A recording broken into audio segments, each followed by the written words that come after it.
ஒரு ஜாதகத்தில் செவ்வாய் தோஷம் இருக்குதா இல்லையா அப்படிங்கிறத கண்டுபிடிக்கிறதுக்கு வெறும் கட்டங்களை மட்டும் பார்த்து 2ல் இருக்குது, 4ல் இருக்குது, லக்னத்தில் இருக்குது, 8ல் இருக்குது அப்படின்னு மட்டும் 12ல் இருக்குது, அதனால் செவ்வாய் தோஷம் அப்படின்னு சொல்லிடக்கூடாது. அதுக்கு நிறைய விதிவிலக்குகள் இருக்குது. எல்லா செவ்வாய் தோஷமுமே செவ்வாய் தோஷம் கிடையாது. அதனால் எப்படி இருந்தால் நமக்கு செவ்வாய் தோஷம் இல்லை அப்படிங்கிறத ஒரு விழிப்புணர்வாக இந்த பதிவில் நான் கொடுக்குறேன். செவ்வாய் மேஷம் அல்லது விருச்சிகத்தில் ஆட்சி பெற்றிருந்தால் அது தோஷம் இல்லை. செவ்வாய் மகரத்தில் உச்சம் பெற்றிருந்தால் அதுவும் தோஷம் இல்லை. செவ்வாய் கடகத்தில் நீச்சமாக இருந்தால் கூட தோஷம் கிடையாது. சிம்ம லக்னத்தில் பிறந்தவாளுக்கும் கடக லக்னத்தில் பிறந்தவாளுக்கும் செவ்வாய் எங்கே வேணாலும் இருக்கலாம், எங்கே இருந்தாலும் அவளுக்கு அது தோஷம் இல்லை. ரிஷப லக்னத்தில் பிறந்தவளுக்கு 2வது இடத்துல செவ்வாய் இருந்தால் தோஷம் கிடையாது.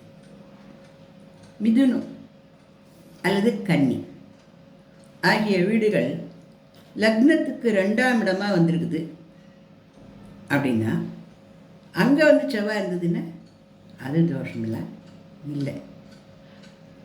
செவ்வாய் இருக்கிற 4வது வீடு மேஷ வீடாவோ அல்லது விருச்சிக வீடாவோ வந்ததுன்னா அதுவும் செவ்வாய் தோஷமே இல்லை.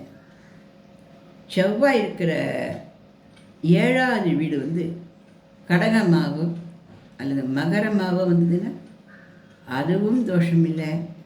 செவ்வாய் இருக்கும் 8வது இடம் அது தனுஷாவோ அல்லது மீனமாகவோ இருந்ததுன்னா அதுவும் செவ்வாய் தோஷமே இல்லை.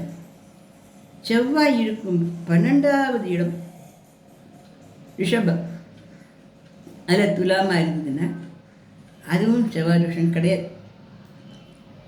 செவ்வாய் இருக்கும் 2வது இடம் புதன் வீடு அமைச்சு போயிருக்குது அப்படின்னா அது செவ்வாய் தோஷம் இல்லை.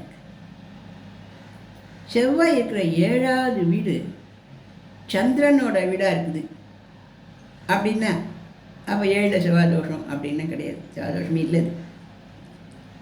செவ்வாய் உச்சம் பெற்ற வீட்டில் இருந்தது அப்படின்னா அதுக்கு தோஷமே இல்லை. செவ்வாய் இருக்கிற 8வது வீடு குருவினுடைய வீடு அமைஞ்சிருந்தது அப்படின்னா செவ்வாய் தோஷம் இல்லை. செவ்வாய் இருக்கும் 12வது வீடு சுக்கிரனோட வீடு அமையிறது அப்படின்னா செவ்வாய் தோஷம் இல்லை. செவ்வாய் குருவோடு சேர்ந்தால் தோஷமே இல்லை, அது குரு மங்கள யோகம் சொல்கிறது. குருவால் பார்க்கப்பட்டதுனாலும் தோஷம் இல்லை. செவ்வாய் சந்திரனோட சேர்ந்தாலும் தோஷம் இல்லை, சந்திரனால் பார்க்கப்பட்டதுனாலும் தோஷம் இல்லை. செவ்வாய் புதனோடு சேர்ந்தாலும் அல்லது புதனால் பார்க்கப்பட்டாலும் அதுவும் செவ்வாய் தோஷம் இல்லை. செவ்வாய் சூரியனோடு சேர்ந்து இருந்தால் கூட அல்லது சூரியனால் பார்க்கப்பட்டதுன்னா கூட அது செவ்வாய் தோஷமா இல்லவே இல்லை. செவ்வாய் சனியோடு சேர்ந்திருந்தாலும் அல்லது பார்க்கப்பட்டிருந்தாலும் கூட அது செவ்வாய் தோஷமே கிடையாது.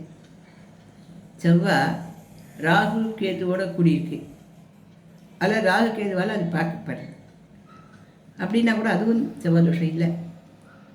செவ்வாய் எந்த வீட்டில் இருக்கோ அந்த வீட்டில் அதிபதி, அந்த வீட்டினுடைய அதிபதி லக்னத்துக்கு 1, 4, 5, 7, 9, 10 இந்த இடங்களில் இருந்தாலும் கூட இது செவ்வாய் தோஷமே இல்லை. செவ்வாய் தன் நட்பு கிரகங்களான சூரியன், சந்திரன், குரு ஆகியோட வீடுகளான சிம்மம், கடகம், தனுஷ், மீனம் இதிலெல்லாம் இருந்தாலும் செவ்வாய் தோஷமே இல்லை. அதனால் ஒரு ஜாதகத்தை நாம் பார்த்த உடனே ஐயோ 1ல் செவ்வாய், 2ல் செவ்வாய், 4ல் செவ்வாய், 7, 8 செவ்வாய், 12 செவ்வாய் இப்படிலாம் பயப்படவே வேண்டாம். செவ்வாய் தோஷம் உண்மையில் எவ்வளோ இருக்கா இல்லையா அப்படிங்கிறத தகுந்த ஜோதிடரை பார்த்து நல்லா நம்ம தீர்மானம் பண்ணிட்டு அதுக்கேற்ற முறையில் நம்ம ஜாதகங்களை வர வச்சு நம்ம குழந்தைகளுக்கு சந்தோஷமாக திருமணத்தை செஞ்சு வைக்கலாம். இந்த பதிவு பிடிச்சிருந்ததுன்னா லைக் பண்ணுங்கள், ஷேர் பண்ணுங்கள், சப்ஸ்கிரிப்ஷன் பண்ணுங்கள். நன்றி.